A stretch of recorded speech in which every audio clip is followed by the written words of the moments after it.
오늘은 믿음의 시련들을 대처하는 지혜라는 제목으로 말씀을 전하겠습니다. 자, 여러분 앞에 100만 불이 있다고 칩시다. 100만 불이 있고 또 지혜가 딱 놓여 있습니다. 자, 100만 불과 지혜를 여러분 선택할 수 있다고 한다면 여러분 무엇을 선택하시겠습니까? 생각도 없이 100만 불입니까? 한 10만 불쯤 되면 10만 불보다는 지혜를 구해야지 딱 이렇게 할 수 있는데 100만 불 이렇게 하면 여러분 마음이 이렇게 막 흔들리지 않습니까? 100만 불 그죠? 근데 여러분 잠언 16장 16절에 이렇게 말씀하고 있습니다. 지혜를 얻는 것이 금을 얻는 것보다 얼마나 나은고 명철을 얻는 것이 은을 얻는 것보다 더욱 나으니라 라고 말씀하고 계십니다. 뭘 선택하라고요? 지혜를 선택하라고 하는 겁니다. 돈이 아니라 지혜입니다. 우리가 느끼기에는 금과 은이 우리를 살게 할 것 같습니다. 금과 은이 있으면 안전빵일 것 같습니다. 하지만 진짜 우리에게 생명을 주시는 것은 하나님께서 우리에게 주시는 지혜라는 겁니다. 하나님께서 우리에게 주시는 지혜가 우리로 하여금 살게 하는 겁니다. 할렐루야. 오늘부터 몇 주간 야고보서를 설교할 텐데요. 야고보서는 신약의 잠언이라고 합니다. 이 야고보서 안에는 엄청난 지혜의 말씀이 들어 있습니다. 특별히 오늘 성경 본문에는 우리가 시련을 당할 때 어떻게 대처해야 될 것인가에 대한 하나님의 지혜를 가르쳐주고 계십니다. 여러분, 우리는 다 시련을 겪게 되어 있습니다. 한 번도 시련을 겪어본 적 없다는 분 계십니까? 제가 이제 영주권을 신청하고 이제 그 이민에 대해 관련된 것을 다루는 그 웹사이트가 있습니다. 거기서 많은 정보를 얻었는데 거기에 보면 이제 영주권을 막 신청한 사람들이 영주권을 이제 막 받은 사람들에게 축하의 메시지를 막 올려놨습니다. 그동안 영주권 받으시다고 정말 고생 많이 하셨습니다. 이제부터 꽃길만 가세요. 여러 번 봤어요. 꽃길만 가세요. 여러 번 나와요. 자, 여러분 영주권 받으신 분들 영주권 받고 나니 꽃길만 가게 되던가요? 아니죠. 새로운 시련, 새로운 어려움을 우리가 또 경험하게 됩니다. 오늘 성경 본문의 성도들도 마찬가지입니다.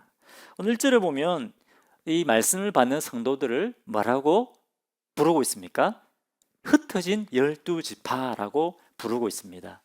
자, 이 성도들은 예수를 믿는다는 것 때문에 박해를 받아서 자기 고향을 떠나 다 아주 흩어진 사람들입니다. 흩어져서 우리들처럼 이민자로 살고 있는 사람들입니다. 외국에서 살고 있는 거예요. 이 사람들이 흩어져 살면서 뭘 했습니까? 복음을 전했습니다. 하나님 나라를 드러낸 거예요. 이 사람들이 그들의 삶을 통해서. 그렇기 때문에 이 복음이 이 예루살렘을 넘어서 막 확산되기 시작한 겁니다. 그렇지만 또 동시에 이 사람들이 어땠을까요? 굉장히 여러 가지 힘들고 어려운 믿음의 시련들을 만나게 됐을 것입니다. 오늘날 우리도 마찬가지입니다. 오늘날 구원받은 우리 성도들도 여러분 우리 본향이 어디입니까? 한국입니까? 한국이기도 하지만 궁극적인 본향은 어디죠? 천국입니다. 천국. 우리 성도들도 마찬가지예요. 본향인 천국을 떠나서 지금 이 세상에서 이민 생활을 하고 있는 것과 똑같은 겁니다. 이 땅에서 우리는 하나님 나라, 천국 시민의 삶을 살아가는 거예요. 그렇기 때문에 우리는 구원받았을 때 여러분 구원의 기쁨 감격을 여러분 경험하셨죠? 천국을 맛보게 됩니다. 우리는 천국을 맛보게 되지만 또 동시에 이 세상에서 이민자처럼 살고 있기 때문에 고난도 받게 되는 겁니다. 그렇기 때문에 우리 성도들이 믿음의 시련을 겪는 것은 당연한 겁니다. 당연한 거예요. 자, 그런데 이런 믿음의 시련을 우리가 겪게 될 때 우리가 어떤 선택을 하느냐에 따라서 그 결과가 완전히 바뀝니다. 우리가 어떤 선택을 하느냐에 따라서 이 시련들은 우리에게 엄청난 유익이 되기도 하고 또 이런 시련들이 우리에게 큰 고통을 주기도 합니다. 자, 오늘 이 본문 말씀을 이 본문 말씀에 우리가 시련을 겪을 때 어떻게 해야 되는가? 하나님께서 우리에게 지혜를 주고 계십니다. 첫 번째, 어떻게 해야 되느냐? 이런 믿음의 시련을 만날 때 기쁘게 여기라고 말씀하십니다. 그냥 기뻐하는 것이 아니고 온전히 기쁘게 여기라 이렇게 말씀합니다. 2절을 같이 읽어보겠습니다. 시작. 내 형제들아, 너희가 여러 가지 시험을 당하거든 온전히 기쁘게 여기라. 너희가 여러 가지 시험을 만나거든. 근데 한 번이 아니라는 거예요. 이 시련이 여러 가지 시험. 때로 뭡니까? 이 시련이 우리에게 우리가 상상하지도 않았던 그 어려움들이 한꺼번에 막 파도처럼 몰려올 때가 있습니다. 시련이 그렇다는 거죠. 여러 가지 시련들이 한꺼번에 몰려온다는 거죠. 한 번이 아닙니다. 자, 이렇게 몰려오는 이 시련들이 몰려올 때 기쁘게 여기라. 온전히 기쁘게 여기라. 그런데 이 2절 말씀을 헬라어 원어로 보면요, 온전히 기쁘게 여기라 형제들아 너희가 여러 가지 시험을 만나거든 이렇게 되어 있어요. 순서가 온전히 기쁘게 여기라 이것이 맨 앞에 나옵니다. 원래 헬라어는 순서가 순서대로 나오지 않고 제일 강조하고자 하는 말이 맨 앞에 나와요. 기쁘게 여기라는 거예요. 기쁘게 여기라. 원어를 보면 이게 팍 와닿아요. 어떤 뉘앙스인지 팍 와닿습니다. 사실 여러분 시련 오는데 기뻐할 수 있습니까?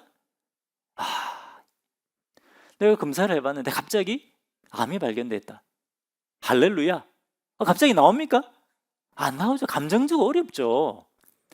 그렇지만 정말 기뻐하기 어렵지만 그럼에도 불구하고 기뻐해라 이거예요. 그렇기 때문에 기뻐해라, 온전히 기뻐해라 이게 맨 앞에 나오는 겁니다. 우리가 감정적으로 기뻐할 수 없잖아요. 그렇기 때문에 이때는 감정적으로 기뻐하는 것이 아니라 어떻게 기뻐하는 것이죠? 믿음으로 기뻐하는 것입니다. 나에게 이런 시련이 왔지만 분명히 하나님의 뜻이 있을 거야. 하나님께서 이것을 통해서 이루시고자 하는 뜻이 있어. 이렇게 믿음으로 이렇게 믿고 하나님의 선하심을 기대하면서 기뻐하는 겁니다. 믿음으로 기뻐합시다. 축복하십시오. 믿음으로 기뻐합시다. 믿음으로 기뻐합시다. 자, 그럼 왜 우리가 믿음으로 기뻐할 수 있느냐? 3절을 3절 같이 읽어보겠습니다. 자, 시작.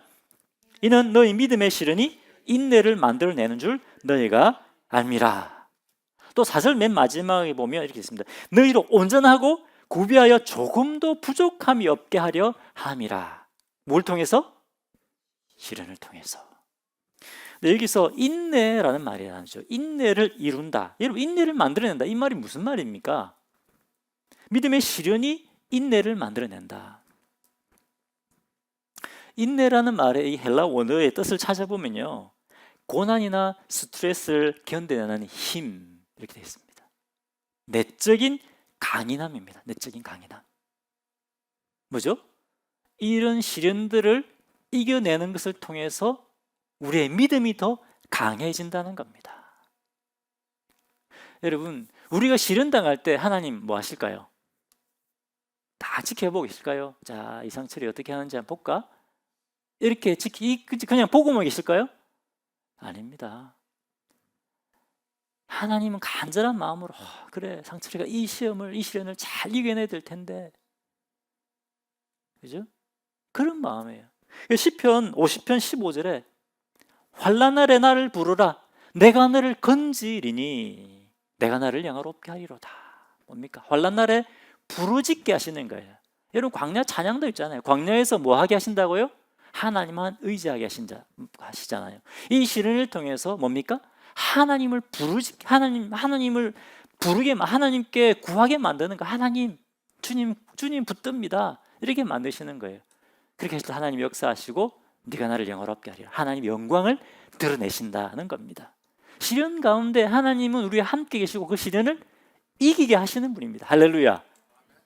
이런 것들을 경험하고 난 다음에 어떻게 되죠? 아, 그렇지. 하나님은 우리와 함께 하시고 우리가 당하는 믿음의 시련을 이기게 하시는 분이야. 경험을 통해서 알게 하는 겁니다. 이 시련을 통해서 하나님을 경험하게 하는 겁니다. 아멘이시죠? 네. 그렇기 때문에 결국 시련은 뭡니까? 우리의 믿음이 더 강해지게 하고 또 시련을 통해서 낮아지잖아요. 우리가 낮아지잖아요. 이전엔 교만했는데 부족했던 부분들이 어떻게 된다고 4절 마지막에 보면 구비되어서 조금 더 부족함이 없게 된다. 이 시련을 통해서 우리가 예수님을 닮아가게 되는 겁니다. 이전에는 조금만 시험이 와도 뭡니까? 찝탁 한 번만 맞아도 막 휘중휘중했는데 이제 이 시련을 겪고 난 다음에 어떻게 되죠? 큰 것만 맞아도 이 큰 시련들이 와도 어떻게 해요? 흔들리지 않고 요동하지 않고 견고하게 선다는 겁니다. 할렐루야. 그것을 믿기 때문에 시련이 왔을 때 어떻게 한다고요? 기뻐하라는 겁니다. 여기 보면 3절에 보면 너희가 안다라는 말이 맨 앞에 나와요. 너희가 안다. 또 이것도 완전히 반대죠. 순서가 안다. 지금까지 너희가 경험해서 알지 않느냐? 앞으로 지금부터 다가오는 시련도 마찬가지다. 그것을 통해서 너희가 더 견고해지고 너희가 더 온전하게 될 거야. 그러니까 기뻐해라. 이런 말씀입니다. 아멘이시죠? 자, 야고보서 1장 12절 또 한번 읽어보겠습니다. 같이 읽겠습니다. 시작. 시험을 참는 자는 복이 있나니 이는 시련을 견뎌낸 자가 주께서 자기를 사랑하는 자들에게 약속하신 생명의 멸관을 얻을 것이기 때문이다. 자, 이렇게 세상에서 우리 성도들이 시험이 와도 타협하지 않고 계속해서 믿음의 삶을 살아갈 때 어떻게 해요? 그리고 마지막에 우리가 어디로 가죠? 천국에 가서 놀라운 이 생명의 멸관을 얻게 된다는 겁니다. 할렐루야. 우리가 이 소망, 이 기대 때문에 기뻐할 수 있는 겁니다. 할렐루야. 우리는 미래가 보장이 되어 있습니다. 옆에 계시면 축복하시고 우리는 미래가 보장되어 있습니다. 우리는 미래가 보장되어 있습니다. 할렐루야. 그렇기 때문에 시련이 와도 견딜 수가 있는 겁니다. 제가 잘 아는 한 신실한 부부가 있습니다. 남편은 교회에서 찬양을 인도하고 자매님은 또 주일학교 교사로 열심히 봉사하는 분입니다. 이분은 이제 비즈니스를 2개를 운영을 하십니다. 운영하는 게 하셨어요? 하셨는데 이제 하나 이제 그 비즈니스 장소가 있는데 그 큰 쇼핑몰에 있는데 큰 그로서리가 그 엘버슨의 문을 닫아 버렸어요. 그럼 어떻게 될까요? 사람들이 장보러 안 오잖아요. 그럼 거기 상권이 다 죽는 거예요. 그러니까 이제 그 엘버슨 문을 닫고 난 다음에 그 비즈니스가 너무 안 되는 거예요. 사람들이 안 오니까. 렌트비는 내야 되죠. 렌트비가 또 얼마나 비쌉니까? 그런 그 큰 몰이 있는 안에 그 상가는 굉장히 비싸요. 매월 렌트비가 나가니까 빚이 점점 더 많아지는 겁니다. 문을 닫을 수밖에 없는 그런 상황이 되어서 결국은 클로즈하게 됐습니다. 하나를 클로즈했는데, 근데 이제 빚이 너무 많아지니까 기존에 운영하고 있는 이 비즈니스도 너무 지금 어려운 거예요. 그게 망하기 일보 직전이 됐습니다. 여러분 한번 생각해 보십시오. 비즈니스 거의 뭐 망하게 생겼다. 지금 가족이 생계가 들렸잖아요. 얼마나 힘들었겠습니까? 자, 그런데 어떤 일이 있었냐면 코비드 때 정부에서 실업수당을 줬잖아요. 실업수당 주고 막 그 보조금 나눠주고 했는데 사람들이 막 몰려와서 물건 엄청나게 많이 사갔다는 거예요. 거의 망하기 직전인데 살아난 거예요. 다시 살아난 거예요. 망하기 직전이었는데. 그거 보면서 제가 그걸 보면서 야, 하나님께서 정말 이분이 다시 일어나게 하셨구나. 하나님께서 정말 은혜를 베풀으셨구나. 그런 것을 제가 보게 되었습니다. 이처럼 여러분, 하나님께서 우리를 그냥 두시는 분이 아닙니다. 이분은 뭘 경험했을까요? 망하기 직전에 이걸 통해서 야, 하나님이 우리를 붙들고 계시는구나. 하나님을 경험하게 된 거예요. 물론 또 망하게 하실 수도 있죠. 그죠? 하지만 또 하나님 다른 방법으로 또 살게 하시는 거예요. 왜? 우리는 하나님의 자녀이기 때문에 그렇습니다. 하나님 우리 아버지시기 때문에 그렇죠. 만약에 이분이 이런 시련을 겪지 않았다면 어땠을까요? 하나님을 경험해서 알 수가 없습니다. 그렇기 때문에 여러분 시련이 복인 거예요. 감정적으로는 기쁘지 않지만 믿음으로 기뻐할 수 있는 거예요. 내가 이 시련을 끝나면 내가 더 정금같이 나오겠구나. 내가 하나님을 새롭게 경험하게 되겠구나. 내가 더 성숙하겠구나. 그것을 여러분 기대하면서 기뻐할 수가 있는 것입니다. 아멘이십니까?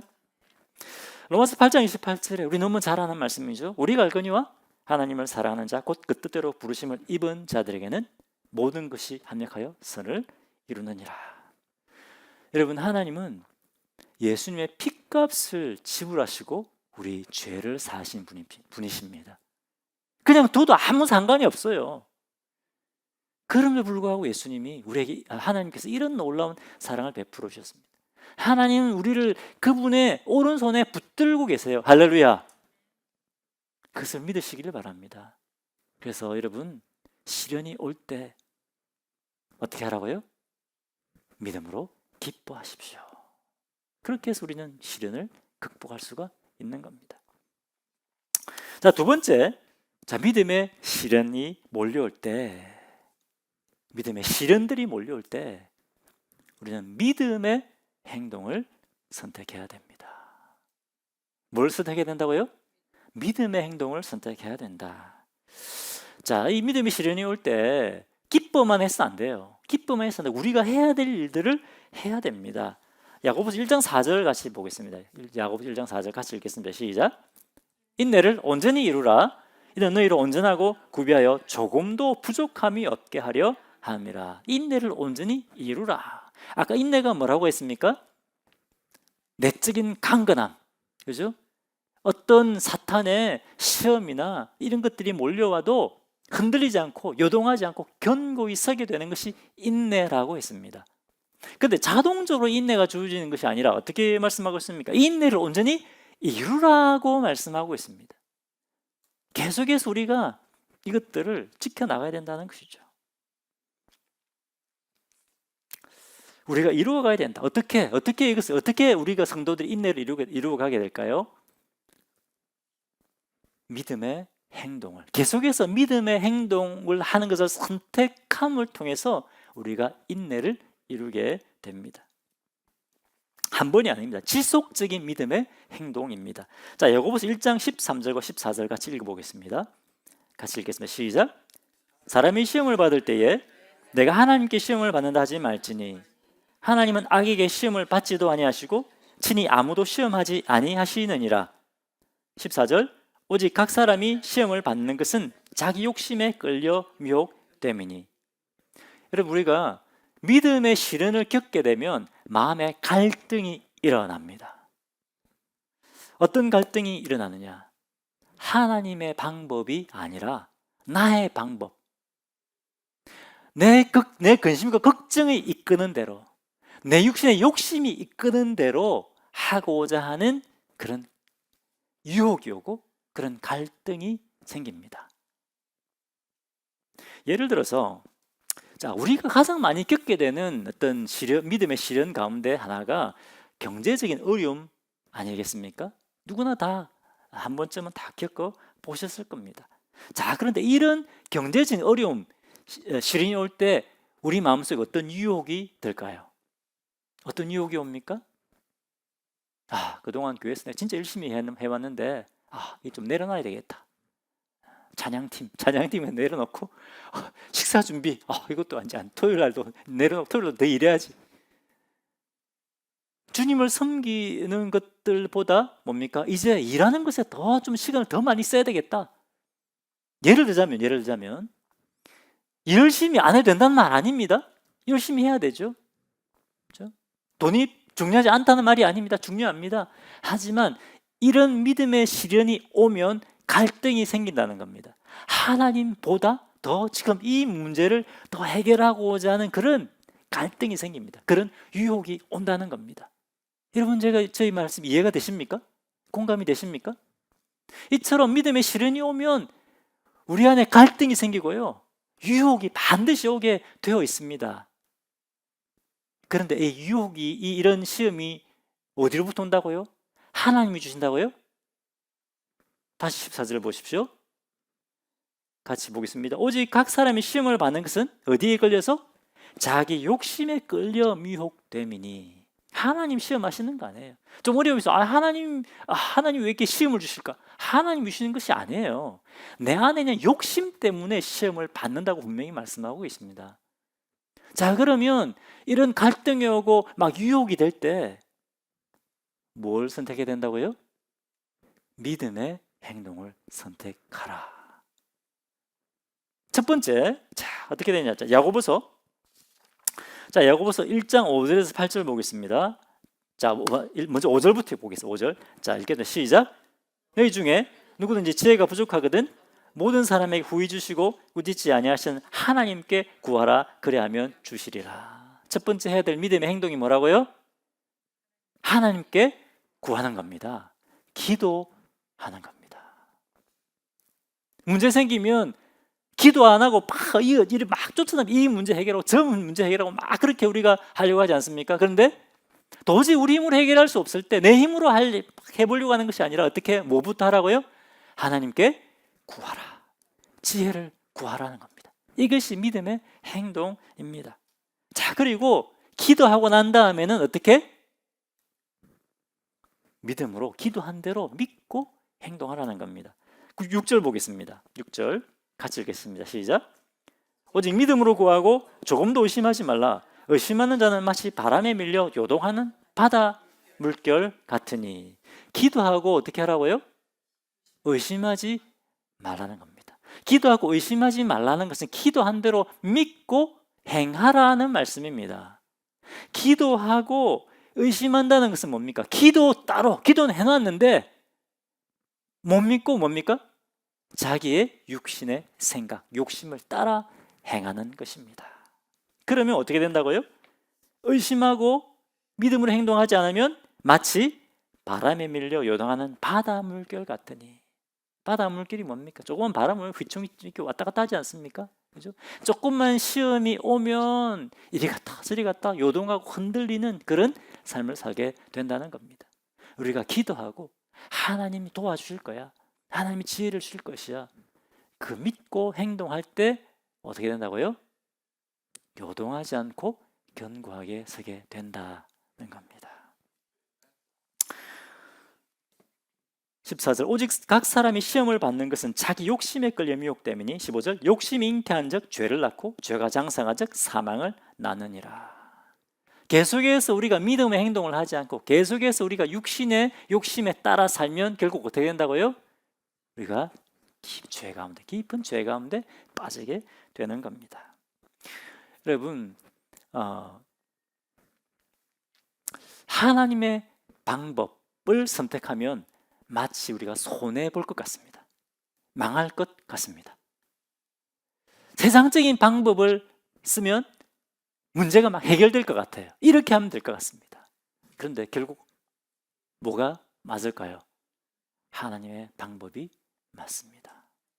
그것을 선택하라고 하는 것입니다. 언제? 시련이 오고 마음에 갈등이 생기고 유혹이 올 때 겉으로 보기에는 세상적인 방법이 살 길인 것처럼 보이지만 하나님의 방법, 믿음의 행동을 하라는 겁니다. 아멘이시죠? 자, 또 우리가 기억해야 될 것이 있습니다. 굉장히 중요한 말씀입니다. 야고보서 1장 16절에 17절. 제가 야고보서 가끔 뭐라고 했습니까? 신약의 잠언이라고 했습니다. 지혜의 말씀입니다. 야고보서 1장 16절 17절 같이 읽어보겠습니다. 시작. 내 사랑하는 형제들아 속지 말라. 17절. 온갖 좋은 은사와 온전한 선물이 다 위로부터 빛들의 아버지께로부터 내려오나니 그는 변함도 없으시고 회전하는 그림자도 없으시니라. 너무 중요한 말씀입니다. 다시 한번 읽어보겠습니다. 자, 시작. 내 사랑하는 형제들아 속지 마라. 17절. 온갖 좋은 은사와 온전한 선물이 다 위로부터 빛들의 아버지께로부터 내려오나니 그는 변함도 없으시고 회전하는 그림자도 없으시니라. 할렐루야. 이 말씀 믿으십니까? 각각 좋은 은사들이 어디로부터 내려온다고요? 위로부터 빛의 아버지께로부터 내려온다라고 분명히 말씀하고 있습니다. 이것을 우리 마음판에 새겨야 됩니다. 이것이 바로 지혜의 말씀입니다. 형제들아, 좀 속지 마라. 속지 마라. 하나님은 창조주이십니다. 그리고 창조주신 하나님이 우리의 아버지이십니다. 아버지는 그 자녀들을 돌아보는 분입니다. 우리 하나님은 선하신 분입니다. 선하신 아버지십니다. 우리가 구하면 우리가 그 필요에 따라 우리에게 풍성히 공급해 주시는 분입니다. 그것을 잊지 말라고 말씀하십니다. 자꾸 다른 것 쫓아가지 말라는 거죠. 사탄은 어떻게 말합니까? 하나님 인색한 분이야. 기도해도 잘 안 들어주셔. 속지 말라는 겁니다. 속지 마라. 제 대학 동기 자매가 있습니다. 같이 선교단체 활동도 했었고 또 이제 같은 선교단체 간사로 이렇게 사역도 같이 했었는데 굉장히 똑부러지는 자매입니다. 너무 똑똑해서 때로는 막 얄미운 자매입니다. 막 바른 말만 하는 자매 있잖아요. 이 자매가 지금은 선교사로 사역하고 있습니다. 선배랑 결혼해가지고 사역하고 있는데 이 자매의 모습을 보면서 굉장히 제가 은혜를 많이 받았던 부분이 있습니다. 굉장히 영적인 자극이 많이 되는데 이 자매는 어떤 어려움이나 그리고 어떤 필요가 있으면 기도해요. 기도하는데 어떻게 기도하냐면 아버지 흉내 잘 못내겠는데 꼭 딸이 아버지에게 구하는 것처럼 그렇게 기도해요. 아버지 계속 이렇게 기도해요. 그러면서 하나님께서 그 필요들을 공급해 주시는 것들을 옆에서 제가 경험할 수가 있었습니다. 그러면서 이 자매는 하나님 아버지로부터 이 풍성한 것을 누리며 사는구나. 그런 굉장한 영적인 그 자극을 그 은혜를 받은 적이 있습니다. 여러분, 하나님 우리 아버지십니다. 그렇죠? 하나님은 풍성한 분이십니다. 근데 우리는 뭔가 필요가 있으면 뭡니까? 우리 힘으로 막 채워보려고 이리 뛰어다니고 저리 뛰어다니고 막 이렇게 하지 않습니까? 한 자매님이 이렇게 같이 사역했던 우리 사역자 우리 간사님 자매님이 이렇게 얘기를 하더라고요. 가장 쉬운 것은 믿음이었다 이렇게 얘기하더라고요. 막 이리저리 쫓아다니고 그것이 아니라 믿음으로 하나님께 구했을 때 하나님께서 그것을 공급해 주시는 것들을 경험하고 난 다음에 제일 쉬운 것은 믿음이었다 이렇게 고백을 하더라고요. 여러분, 시련이 올 때 뭘 선택하라고요? 믿음의 행동을 선택하십시오. 먼저 하나님께 구하고 하나님의 방법대로 여러분 하십시오. 그때 하나님께서 하나님께서 우리 삶 속 일하고 역사하시는 것들을 경험하게 됩니다. 히브리서 11장 6절 말씀, 잘 아는 말씀이죠. 이런 말씀을 꼭 외워놓으시기 바랍니다. 믿음이 없이는 하나님을 기쁘시게 못하나니 하나님께 나아가는 자는 반드시 그가 계신 것과 또한 그가 자기를 찾는 자들에게 상 주시는 이심을 믿어야 할지니라. 할렐루야. 우리 하나님은 상 주시는 분이십니다. 우리 하나님은 좋으신 분이십니다. 우리 하나님 풍성히 공급해 주시는 분이십니다. 그것을 믿고 구하시기 바랍니다. 로마서 8장 32절에 보면 자기 아들을 아끼지 아니하시고 우리 모든 사람을 위하여 내어주시니까 어찌 그 아들과 함께 우리에게 모든 것을 주시지 아니하시겠느냐. 구하라는 겁니다. 하나님의 풍성함을 믿고 구하라. 아들까지 아낌없이. 우리 성부 하나님은 아들까지 아낌없이 다 내주셨어요.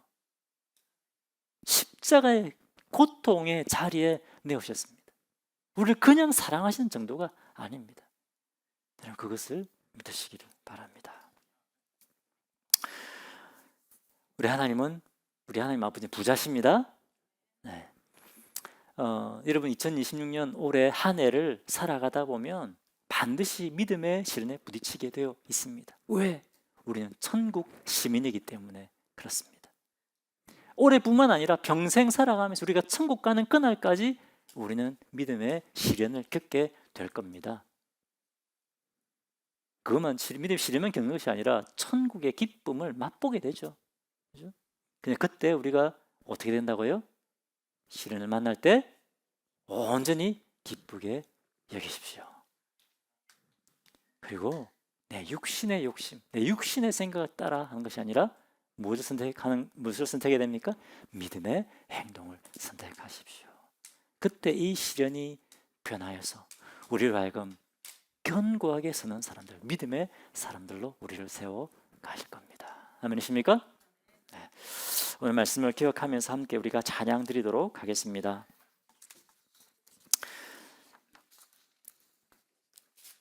자, 옆에 계신 분들에게 우리 찬양하기 전에 축복하십시오. 시련이 올 때 온전히 기뻐하십시오. 시련이 올 때 온전히 기뻐하십시오.